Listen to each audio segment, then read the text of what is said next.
Ladies and gentlemen, could you survive a puppet combo game in real life? No. Okay, that's all I got for you guys today. I'll see you guys next time. Peace out.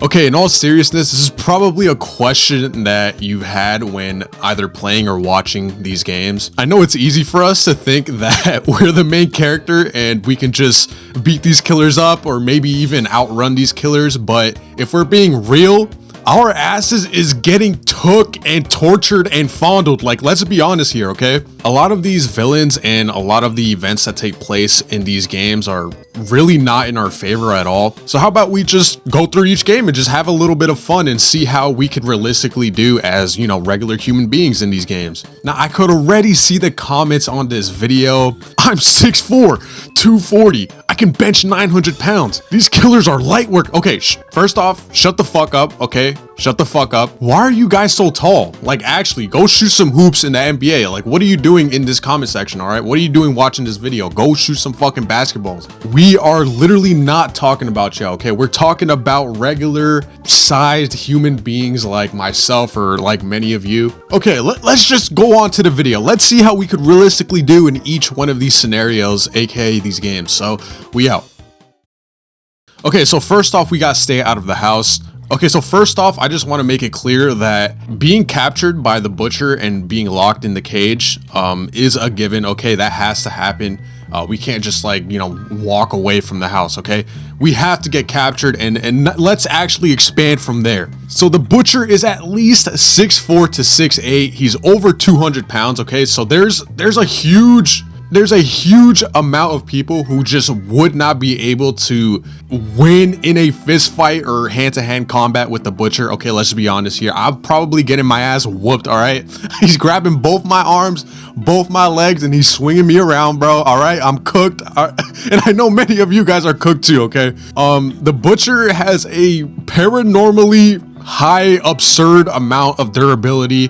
He can tank bullets, which is actually crazy. I don't think you guys can fucking even think about how crazy that is, bro. This guy can tank bullets, all right? Take 3 bullets and then he'll run away and then he'll come back and regenerate. Is that not crazy? Okay, like, chances are our fist, and even if we grab a knife or like a cleaver, we're not doing no type of damage, all right? His ass is just gonna regenerate and on some Resident Evil shit, and we're fucked, bro, okay?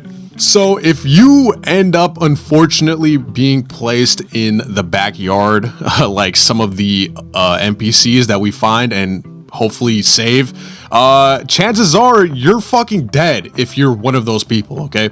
There's a little bit of RNG. There's a little bit of RNG in this, if I'm being honest. Yeah, being placed in the backyard cages is a death sentence, is what I'm trying to say. There's all types of things in the house that would prevent you from even escaping, like all the cameras and all the bear traps and just literally everything. There's also that weird ass fucking annoying ass grandma that screams whenever she sees you. So even if you tried sneaking around the house, eventually you would come across the grandma, and yeah, when she screams, the butcher's gonna come running in and he's gonna slice your fucking meat off, all right? So that's a thing right there as well. Maybe you could try breaking a window, but all the windows are boarded up, and I don't know, there's just too much to do to try to get out of that house, that realistically the butcher, just the moment he sees you, he's getting a hold of you, and he's just gonna kill you right then and there. So honestly, none of us are surviving stay out of the house, okay? None of us are surviving that game. Next up is day 7. So first off, this game takes place in the back room, so immediately, no, we're not surviving this, okay? Now, I already know some of you guys are gonna say, but Blind, there's some levels that are safe and they're actually good, and there's good things that happen in some of the levels, all right? No, we're not doing none of those other backroom levels. We're doing the classic OG floor 0 or floor 1, whatever the fuck, just the basic yellow walls and all that, the yellow maze. We're talking about that one, all right? If you spawn in there, you're not coming out, okay? You're not coming out. That's pretty much it. You're not surviving that shit. We could end it right here, but wait, let's just talk a little bit more about it. You could honestly survive for a little bit, like how Terrence did. It would be a little bit out of your comfort zone, perhaps, to, you know, become a cannibal and start eating, you know, random people that come into the back rooms. But over time, you will start to lose your mind, just like Terrence. And you will, there won't even be an influx of people constantly coming in. So at some point you run out of food supply as well. There'd be no food for you down there in the back rooms. Yeah, basically what I'm trying to say is that at some point you'd run out of, you know, food. There'd be a lack of food, no consistent human beings rolling into the back rooms. All right, they're falling, right? They're coming into the back rooms, but they're spawning in different places. All right, it's not consistent enough for us to like realistically live there for long periods of time. At some point you will start to starve. You know, your energy will be depleted and you'll just sit there and die. So guys, if I'm walking back from my trip at Vanilla Unicorn and I fall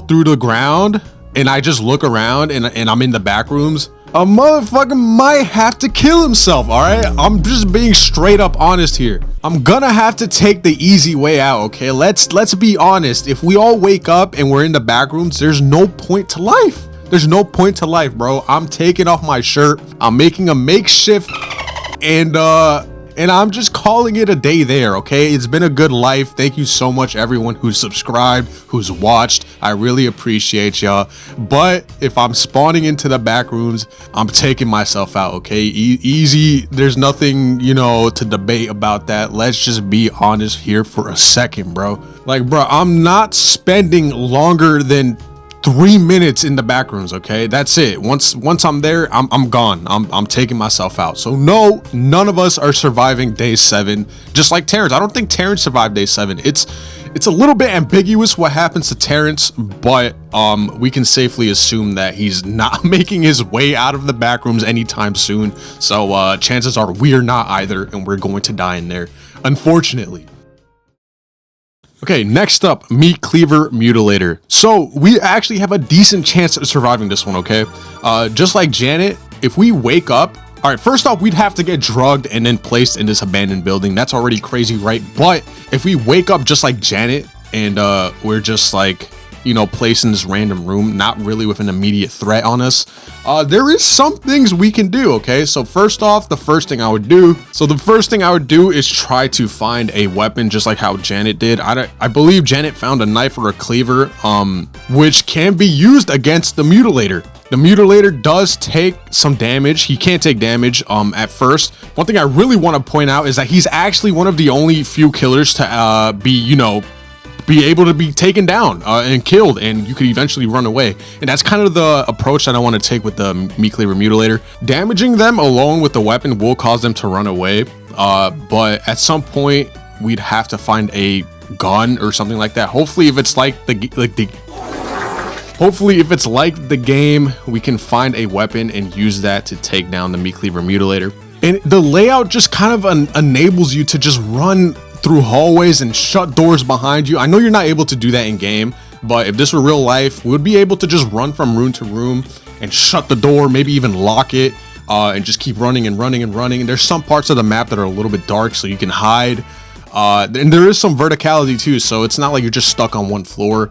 You can fall through floors and kind of break the distance between you and the Meat Cleaver Mutilator. The Meat Cleaver Mutilator seems to be just like a regular person that's just wearing a wolf mask and a janitor outfit. It's not like he has any paranormal abilities or, you know, strength or anything like that. Like I said, at the end of the game, he is killed, or at least taken down, which is good for us, because that means that we can't do enough damage to the point where he'd be incapacitated, which allows us to just escape and run away, and get to authorities, get to civilization, etc. So yes, I truly believe all of us can survive Meat Cleaver Mutilator. Next up is Christmas Massacre.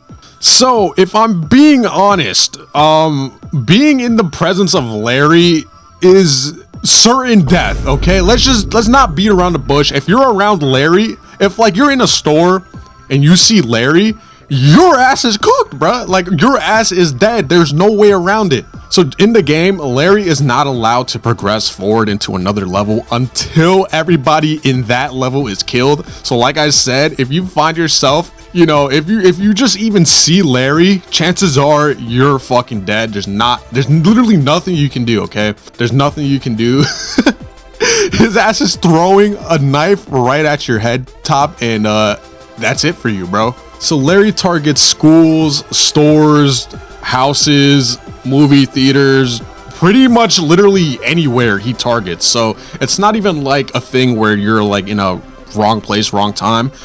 You could literally just be going out to get groceries, and Larry could just pop up and your ass is done for. There's literally no place that is safe, and I think Christmas Massacre does a good job at like kind of showing you that, because like even the fucking movie theater, even a brothel, like even the brothels aren't safe, bro.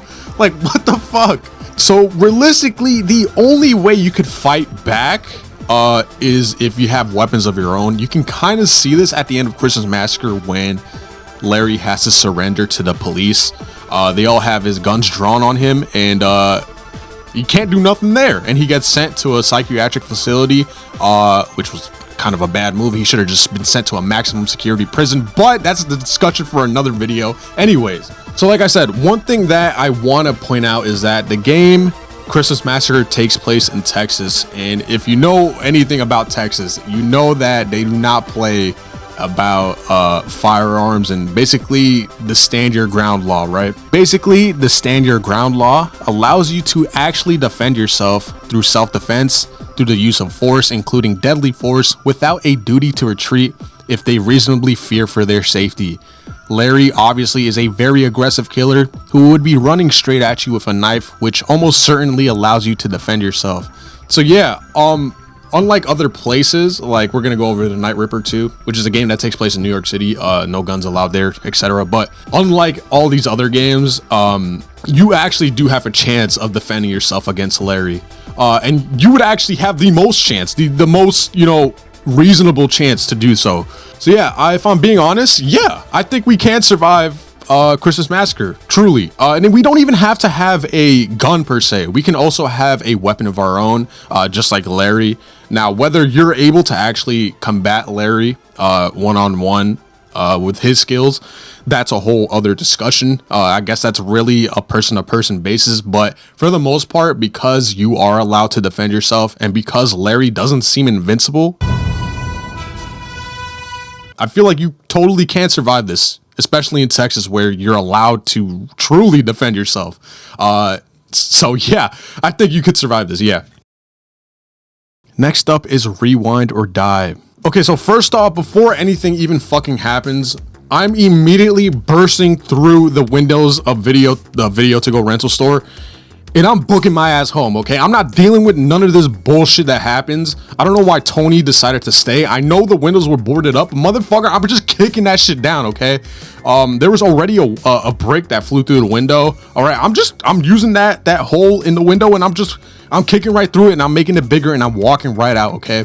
I think at some point Tony hears like a homeless guy outside, like in the back, get killed. If I hear someone screaming like that, bro, I'm not even going back there. I'm just walking right out. Fuck the shift. Fuck the money. I'm going home. Okay, like let's be realistic here. Let's be honest. If we sense danger, we should probably leave and not want to continue being in that same place. So if we do continue going forward and we wake up in the cage, just like how Tony does when he wakes up in the slaughterhouse, you have two choices, okay? One of them is you analyze the situation, you realize what's happening, and you make a conscious effort to like try to get out. Or you have option number two, which is you basically give up. All right, this is like what happened to the news reporter. He's losing his mind, you know, kind of going crazy. I feel like it'd be 50-50. A lot of us would be in that camp where we realize what's happening and we'll just give up right there, okay? There's not much of a fight to really put up. If you go with option one, you have quite a hurdle to accomplish or get over if you really want to escape the slaughterhouse. So if I'm being honest, surviving doesn't really seem too hard. It's more so the obstacles and puzzles and just, you know, things that you'd have to get through first that really poses the problem. There's a huge sense of progression in Rewind or Die. Like you'd have to open up numerous doors and complete puzzles and, you know, just align stuff. So it's just not really a matter of durability or, you know, strength per se. It's more so, do you have the mental capability to progress your way through the entire slaughterhouse and you know, keep your head up and be motivated enough to make it through, which is easier said than done. Obviously, we're just people looking at it from a video game perspective, but you got to imagine you just waking up in a slaughterhouse full of dead people and dead carcasses and stuff like that. It's not really a morale friendly place. So yeah, so Slaw is able to take numerous rounds. All right, I don't know why I did that, pause on that. Slaw is able to take quite a few gunshots in the game, especially towards the boss fight that you have with him towards the end of the game, which is kind of scary because like he's a regular person, he's just Keith, so it's just like, why the fuck can he tank bullets? But we're not going to question that. We're just going to accept it as it is. He doesn't even die too. You shoot him like a few times, right? And he eventually falls to the ground, but then he comes back. So it's just like, what the fuck? He has a huge amount of durability. But if I had to answer the question, could you survive Rewind or Die in real life? Maybe. All right, let's be honest. Maybe you can. If you have the mental capability and morale to get through it, yes. But most of us will probably fail at some puzzle or won't make it past, you know, some section of the game or of the slaughterhouse, and we'd have to call it quits there, and we'd have to die in there. So maybe you have the ability to. I can't say. I really can't say. Booty Creek Cheek Freak. So it's very unlikely for us humans to, not human, let me rephrase that. So it's very unlikely for us conditioned people to ever run into the Booty Creek Cheek Freak. I've said this many times. All you really need to do is not miss the toilet when it comes to pooping, which I'm sure many of us already do. All right, we already, you know, do a decent job at making sure the poop is in the toilet. Okay, what the fuck are we talking about? So I'm gonna open up and I'm gonna open up and be honest about this story that I have when I was a kid. So when I was like, I don't know, maybe 6 or 7, I had a little incident that I probably would have encountered the Booty Creek Cheek Freak. This one time I was super young, right? Obviously, like I said, and I really needed to go number 2. I was in my house, right? So I go up to the bathroom and turns out it's locked, right? Why is it locked, you say, Blind? It is locked because my uncle is in there taking a fucking shower. And I don't know why. I don't know what happened inside my brain to justify this, but I ended up, you know, just looking at the door, accepting the fact that this is as close as I can get to the bathroom, and I took my pants down and I shat right in front of the bathroom door. So there's no excuse for what I did, okay? I just couldn't hold it. I couldn't hold it, okay? I was like, you know what? I tried my best to make it to the bathroom. I really need to go right now. This is where it's gonna go. This is where the shit is gonna land, okay? There's nothing else for me to do. I'm not gonna, even at that young age, bro, I was like, I'm not gonna shit myself. Like, I do not want to deal with all that, you know, just dirtiness and, you know, just that hassle of having to, you know, clean your own shit and whatnot. What the fuck are we talking about? I remember so vividly them calling my name, because like I said, I thought this was normal. I just went back to my room. I don't think I even wiped. Jesus Christ. But anyways, I went back to my room and I remember hearing, like, you know, them calling my name, Marco, and I'm like, I came through, and I was just like, what? And they just pointed to shit on the ground, and I was just like, yeah, that was me. Usually that would be enough to get the Booty Creek Cheek Freak on you, but one thing that I think is a super important aspect to it is that in order for the Booty Creek Cheek Freak to get on your ass, basically, no pun intended, it'd have to be in a public bathroom or some type of like porta potty or just anywhere that's not your home. I was home, okay, so I don't think I would have been attacked by the Booty Creek Cheek Freak, but you never know. But like I said, I'm pretty sure it needs to be like some type of public bathroom, and that's when the curse happens. So I think I would have been good, right, guys? I think I would have been good. So even if you do get the Booty Creek Cheek Freak on you, he's actually one of the easiest, you know, most light killers to kind of take down and defeat. All you need is a few Febreze cans, a few Febreze bottles, you know, some air refresheners, and that's literally it. Just keep spraying yourself, keep spraying him if he's, you know, starts chasing you, and he'll run away. It seems that air refresheners are his biggest weakness, so it's not like these other killers where like you can try to shoot them with guns and try to hit them with knives and stuff like that and they come back. No, Booty Creek Cheek Freak is the easiest killer to just, you know, defeat. He really isn't that hard to defeat. And yeah, could you survive could you survive the Booty Creek Cheek Freak? Yes, very so. You can survive him. I'd go as far as to say that every single one of us will have a 100% success rate at defeating the Booty Creek Cheek Freak. Yes, we can survive. Murder House.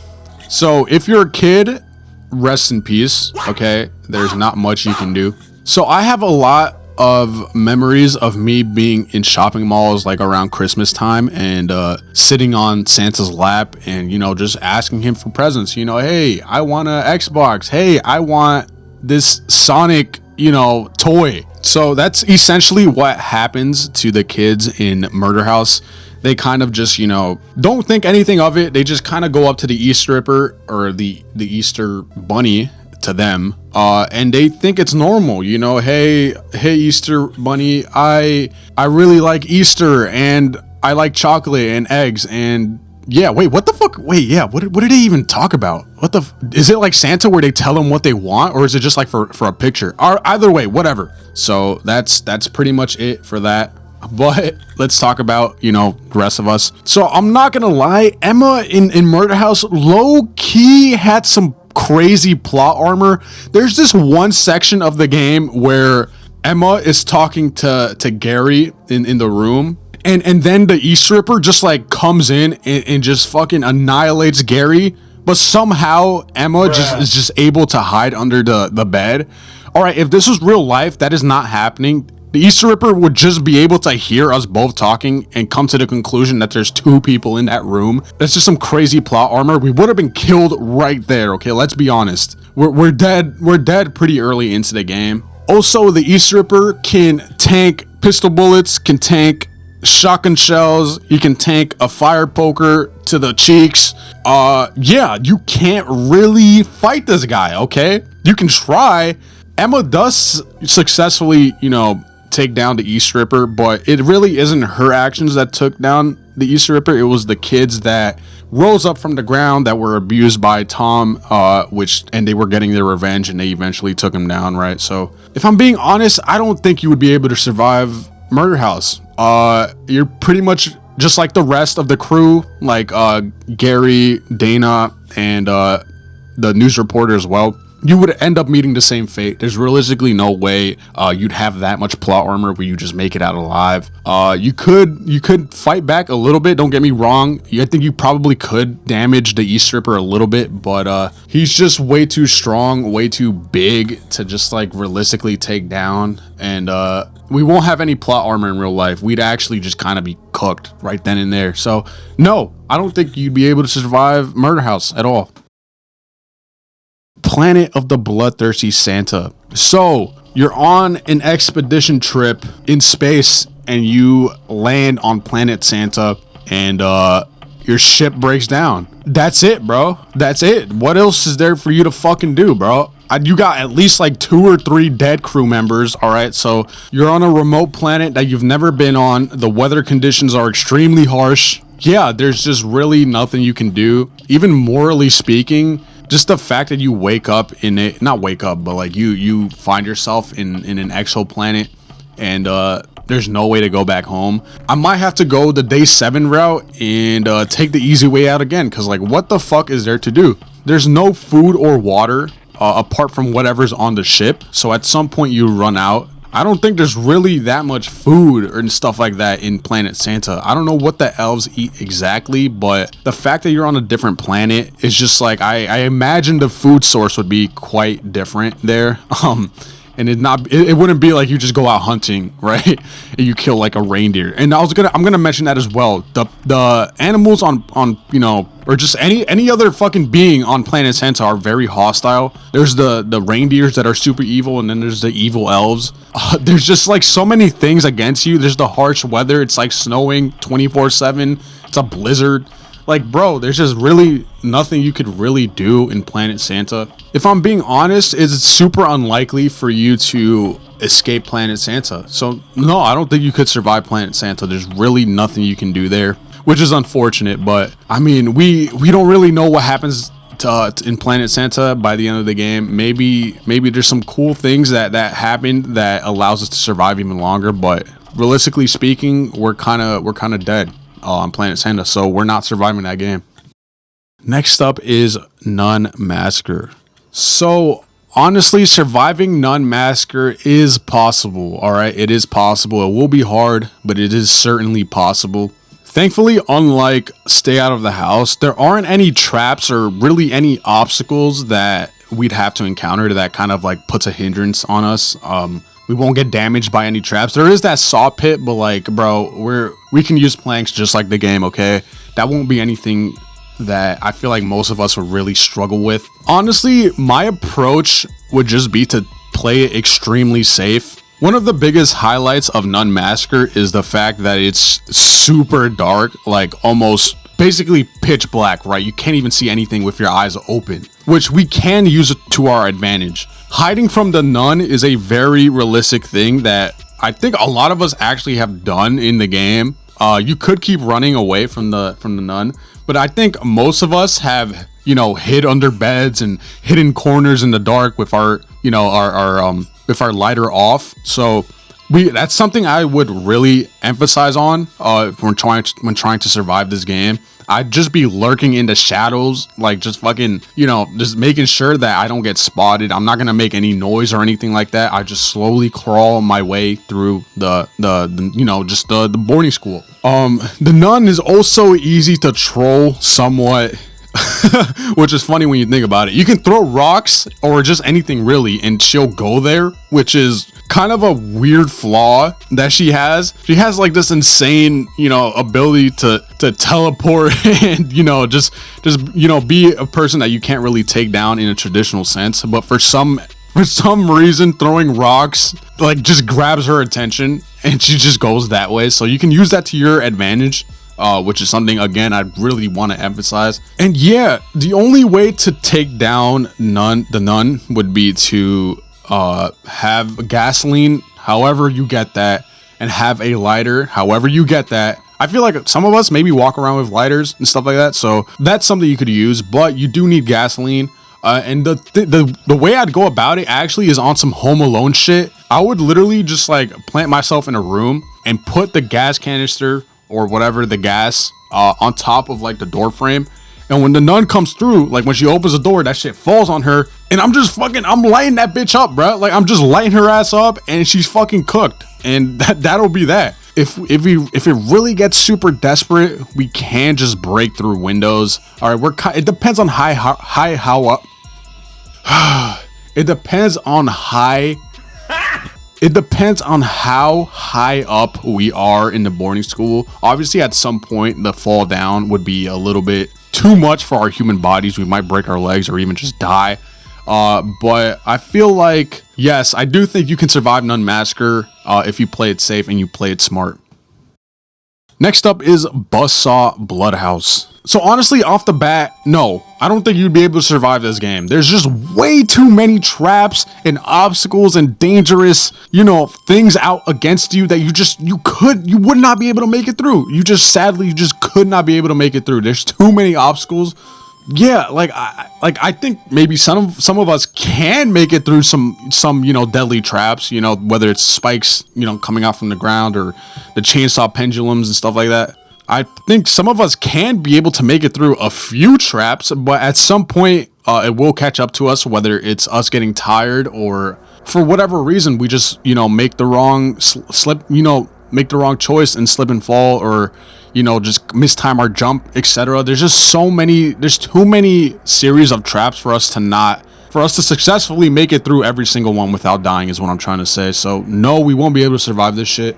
Thankfully for us, there is, you know, kind of comparisons we can make. There is this game, there's this game show called Wipeout. I'm sure many of you guys know it. It's kind of like a very, when you think about it, Wipeout is like a very neutered version of Buzzsaw Bloodhouse. Like Buzzsaw Bloodhouse would be like the 18 plus mature rated Wipeout version, and then regular Wipeout would just be like the kid version. But yeah, there is an example of it in real life. There are different types of obstacles and stuff like that contestants on Wipeout, you know, have faced and have successfully made their way through.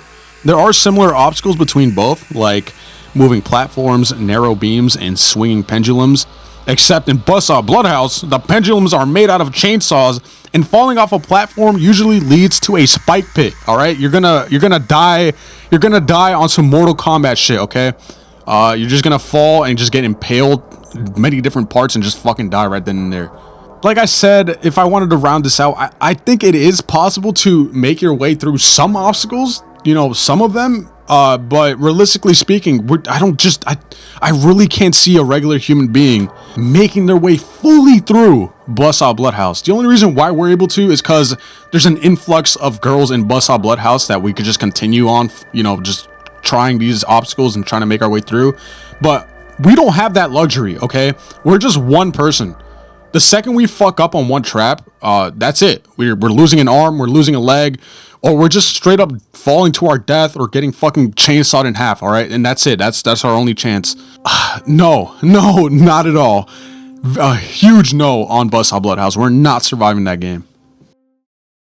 Power Drill Massacre. So the very first thing I do, and what I think most of us would do, would be to try and go back onto a road and try to make it to civilization. Not enter an abandoned fucking sawmill, which Megan does for whatever fucking reason. That alone would just completely put us out of the picture. We wouldn't be getting chased by the driller killer. Now I know in the game, all right, yes, we have to, you know, go into the abandoned factory just cause, right? Because it's the fucking Power Drill Massacre game, all right? What other fucking reason does there need to be?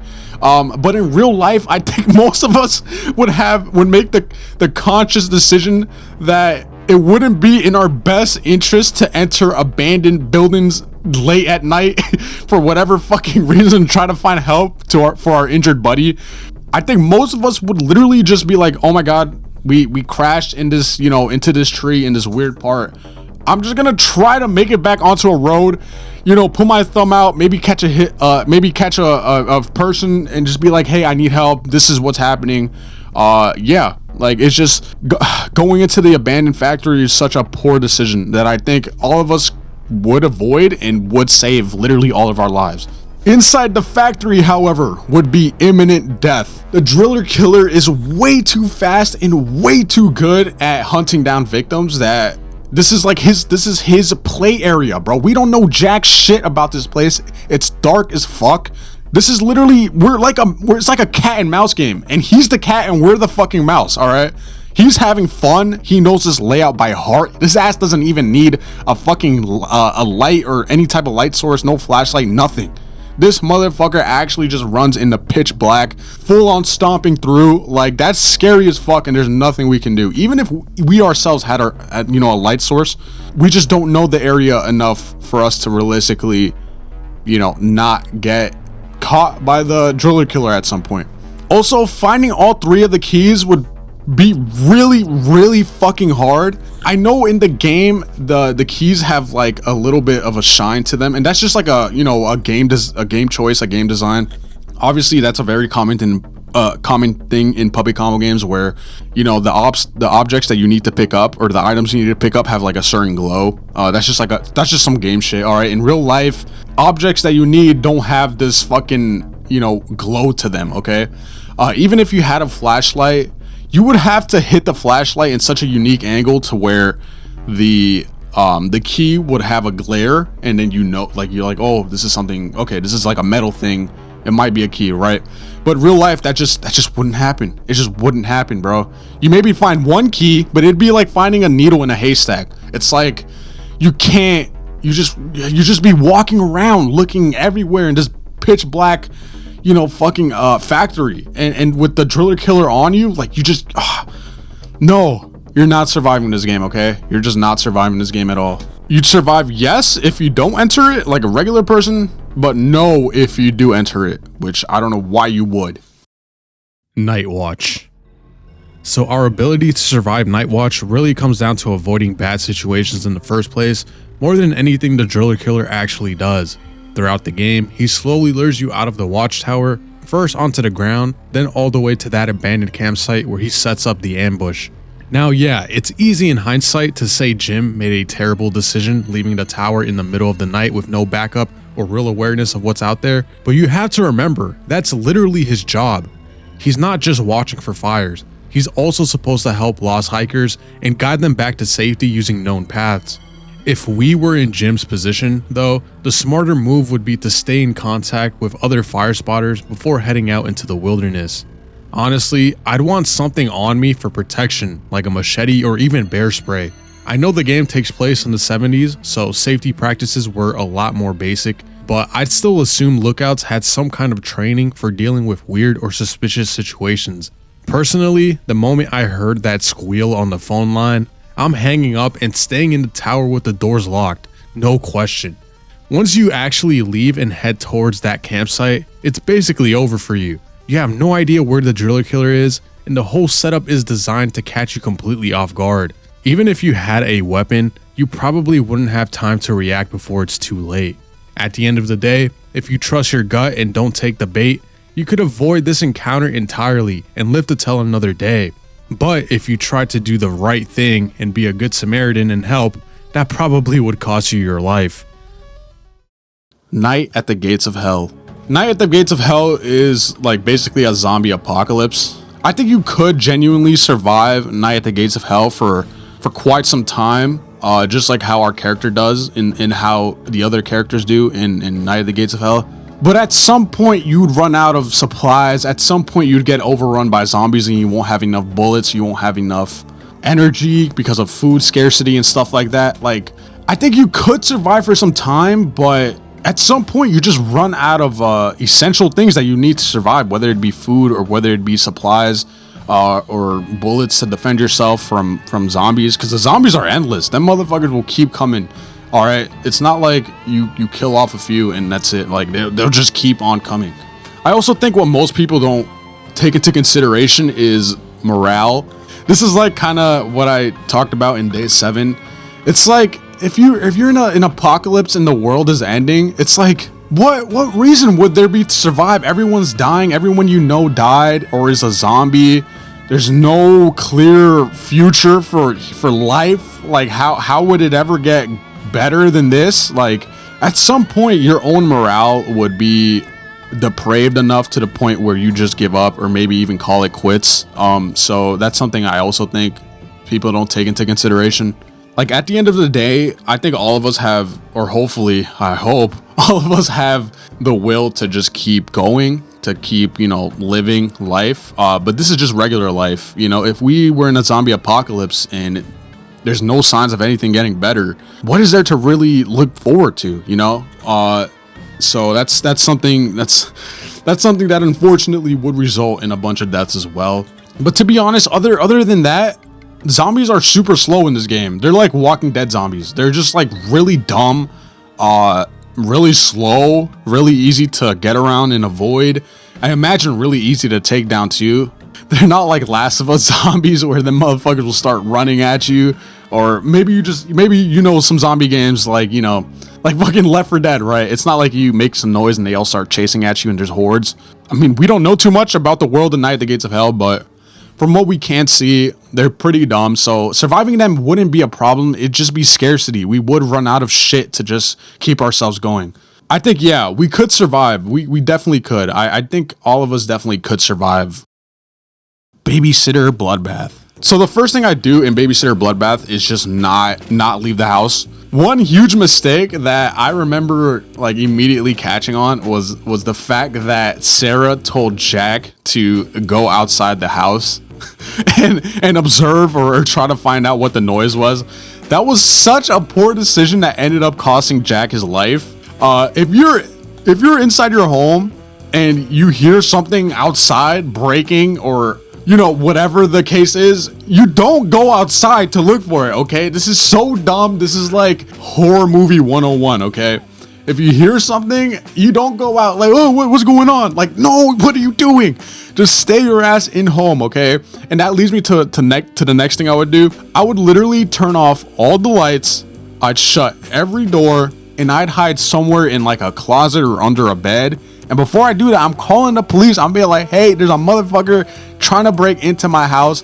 Please come over now. I tell him the address. I'll tell him that I have a kid with me and that my life is in danger, okay? And we go into a closet and we wouldn't make a peep, all right? We wouldn't make a peep. I don't know why Sarah decides to go outside and all this shit. Like, bro, just call the police and just hide. Sooner or later, police will show up. Now, whether they get there in a timely fashion before Nicholasburg gets to you, that's a whole question in and of itself. But for the most part, I think a lot of us would be able to survive it if we just play it extremely safe by doing what I told you to do, which is what you should do. Hopefully in that case, hopefully if that never happens to you, hopefully not. Hopefully your house isn't gonna breaking into, but it's not even worth going over Nicholasburg's accomplishments as a killer because there's just no point. Even when Sarah does take down Nicholas Burr with a gun or with a revolver at the end, he didn't die, all right? He just like ran off. So it's just like, if numerous gunshot bullets is not enough to kill him, like what really is, you know? So the best choice of action would literally just be to run and hide. And I feel like even, you know, kind of on the extreme end, you could just like break a window and just fucking book it, bro. Just book it to a neighbor's house, just book it somewhere else, or just walk through the front door, you know? There's just some things you could really do instead of like trying to fight Nicholas Burr. So yeah, I think you can survive Babysitter Bloodbath for sure. The glass staircase. So to be honest, I don't even think any of the girls in that game even died or were injured seriously, because at the end of the game, we see that all of them are alive and well and waving goodbye to us actually. So honestly, this game's weird. I don't really know what's happened or what the idea was behind that game, but all the girls survived, and most importantly, Margaret survives the entire encounter. You know, Margaret is a young girl, right? So I think most of us, like if she's able to survive and hold out her own and use rifles and to kill these mummies and whatever, I think we can do that too. All right, we can do that too. It's nowhere in the game do we get like really chased hard until the very end when we get chased by a very aggroed Dr. Edward Sullivan. But if Margaret's able to survive that, so can we. Okay, so yes, we're surviving the glass staircase for sure, 110%. The Night Ripper. So everything in the Night Ripper could have been avoided if Rachel had just taken the ride home from Butch. That's like a very common thing all of us have thought about or have said, you know, what if just Rachel just took the ride home? You know, why didn't she? And that's a valid question. Obviously, for the sake of the game, I think they didn't, just so we can have the Night Ripper as a game. But I think most of us, hopefully, if we've been working at a place for long enough, co-workers, not that they can't become friends, but they can become acquaintances. All right, so I think Butch clearly was just a regular guy working late night with Rachel, you know, just regular shit. Obviously, it depends on the coworker as well. I'm not gonna say, especially for the ladies out there, that you should just go out and accept every ride from, you know, what you think is an acquaintance or a coworker or a friend, because you never really know. But I think if you're working at a place long enough, you kind of know who to trust. But then again, that's a question in and of itself. But yeah, for the most part, I think most of us should have taken the ride home. All right, we could have avoided all of Night Ripper. And even though Rachel does survive till the end, we still get that end credit scene where the Night Ripper does, you know, come over and I presumably kills both us and our roommate Rhonda. But we could have avoided that too if we had just gone with a Butch or gone with a coworker home to give us a ride home, because the entire reason why the Night Ripper even targets us is because he sees us as a target out on the streets, right? So if we just completely avoid that and take a ride home, we wouldn't even be a target, right? So there's that. So the thing is that this game takes place in New York City, so there are a ton of buses and trains. Now I know this game takes place in the 1980s, but even back then, traveling on foot, just, you know, especially that late into the night as a girl, as a woman, just wouldn't be a good choice to make. It's not even that you have to be a woman per se, like just as a regular human, you should always just try to play it safe and not really be out super late at night, because you can't trust anyone, right? That's the sad reality of life.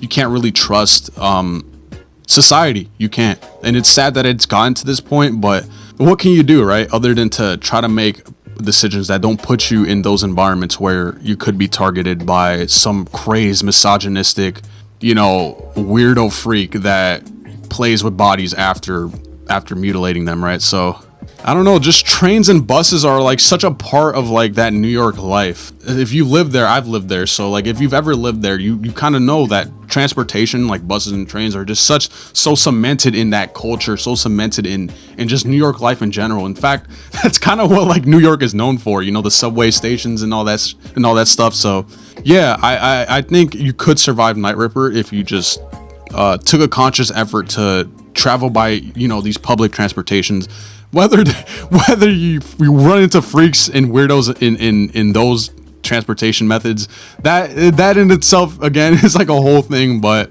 I think you can survive Night Ripper. Yep, totally.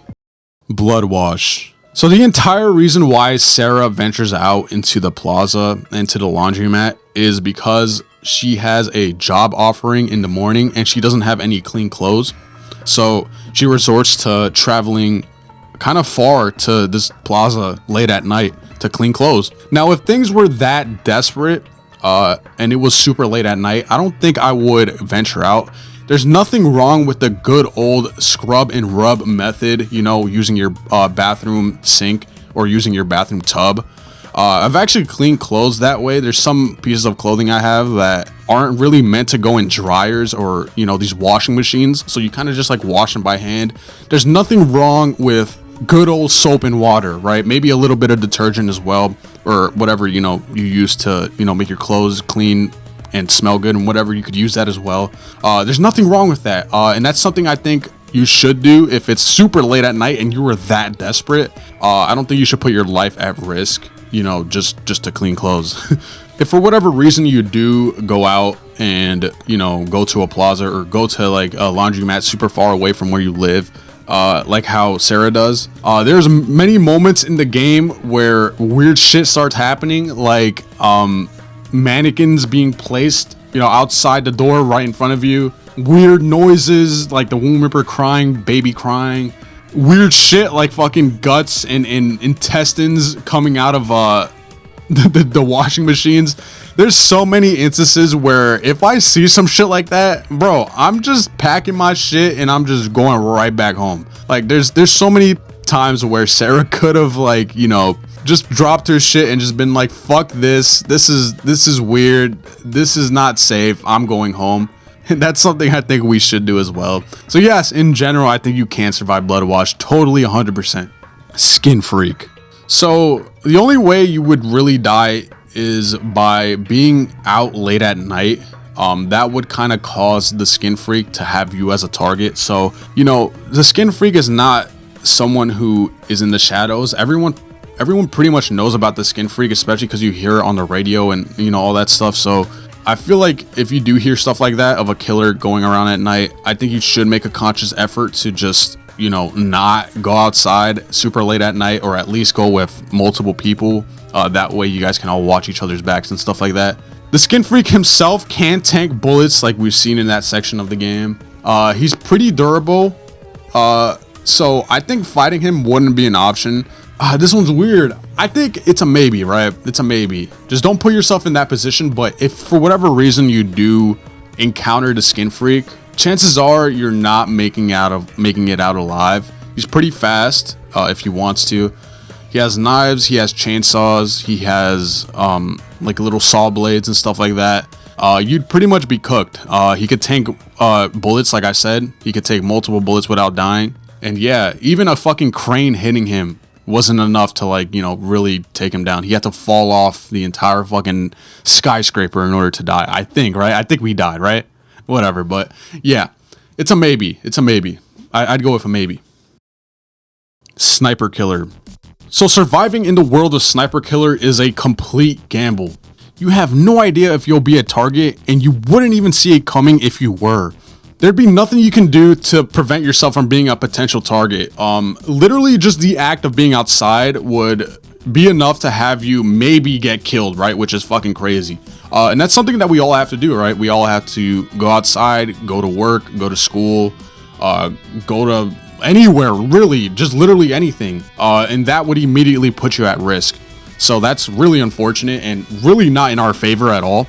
I don't want to get super depressing, but it's kind of scary how similar this game is to real life. This is actually the closest, which is weird, sniper killer, what the fuck, but this is actually the closest to real life as we can kind of get when it comes to like super terrible tragedies and horrendous casualty events. I know time and time again we go on the news or we go on social media and we hear about bombings and mass shootings and just all types of just terrible stuff that happens. So obviously those people who were unfortunately victims of these crimes did not go to these places or did not wake up thinking like they were gonna die, right? And that would be the case here as well. Again, I don't want to get super depressing, but like that would be the case. You wouldn't even know. Like you just would live your life normally and you'd just be targeted and you wouldn't even see it coming. And that's just like the scariest part of it. So it's really a gamble, like I said at the beginning. Whether you're in the right place, right time, wrong place, wrong time, right place, wrong time, wrong place, right time, whatever the fuck, right? You really couldn't tell if the sniper killer would target you, and that's the scariest part because it's just like real life. I don't want, again, I keep saying this, but I don't want to scare any of you guys, or I don't want to become too depressing. But it's just like none of us wake up and want to die, right? Hopefully, none of us wake up and want to become victims of a bombing or a shooting, right? So. It's just unfortunate. I don't know. I would go with a maybe, honestly. I'd go with unknown for sniper killer. Deadly Night. So honestly, I didn't write much for Deadly Night in my bullet points because I think it'd be unlikely. I truly think it'd be unlikely to survive this game. If you're being targeted like Carol was, you just go to a motel. There's like a white van outside. You can't outrun Dylan. Okay, he's gonna come after you. He's gonna chase you and take you down and bring you back to his farmhouse. Surviving the farmhouse would be a super difficult thing because it's just way too dark and way too many things to do to like try to get through and get out of the house. I almost guarantee that you cannot play that game, or at least that house section of the game, without dying once. It's just way too cramped. It's way too tight. And Dylan is way too fast to just escape from, or you can hide, but like at some point you'd have to go somewhere else, right? You'd have to try to make your way out of the house. You can't just sit there forever and expect the police to show up, because they haven't shown up at all, even all these years while Dylan's been doing this shit. I truly feel like you wouldn't even be able to make it out the house. It's just way too much of a difficult and harsh environment to like really survive in. So nah, I don't think you'd be able to survive this game at all. I think you die right at the farmhouse, right in the house. In the farm is a different story. I think you'd also die there too as well. Fortunately for Carol, she had a friend, Susan. I don't think it was a friend, but you know, the person at the beginning of the game that kind of brought her to the motel. Susan did save her, but if Susan's not there, if you're just by yourself, which is realistically what would be the case, you would probably die in Deadly Night. So no, you wouldn't be able to survive Deadly Night. Okay, so that concludes my video on if you would be able to survive puppet combo games in real life. So some of these games are more focused on like the actual progression of the map, like Buzzsaw Bloodhouse or Rewind or Die. And others are really more of a case where if the killer would be too overwhelming for you to take down, like Stay Out of the House and stuff like that. So yeah, really, there's quite a few differences, but at the end of the day, hopefully none of us ever get put in these positions. These are video games at the end of the day, so thankfully these are fiction. But it's always fun to just go back and look at how realistic it would be for us regular human beings to just, you know, try to survive these and put ourselves in their the main character's shoes and stuff like that. Yeah, guys, really fun video. I know I kind of made a video similar to this, not super similar, but it was could you survive puppet combo villains in real life, I think. But that one was solely focused on villains and their abilities. This one was a lot more focused on the actual events of the game and things you could actually do to prevent yourself from getting into these, you know, really bad positions or really, you know, weird events and stuff like that. So yeah, hopefully you guys enjoyed the video. I'm standing up. If you couldn't tell, I usually sit down, so my fucking legs are tired as shit. But anyways, I had a lot of fun making this video. Hopefully you had a lot of fun watching it, and hopefully, yeah, hopefully this was just fun. I don't know what the fuck. So yeah, guys, thank you so much for watching this video. I'll see you guys next time. Love you all. Peace out.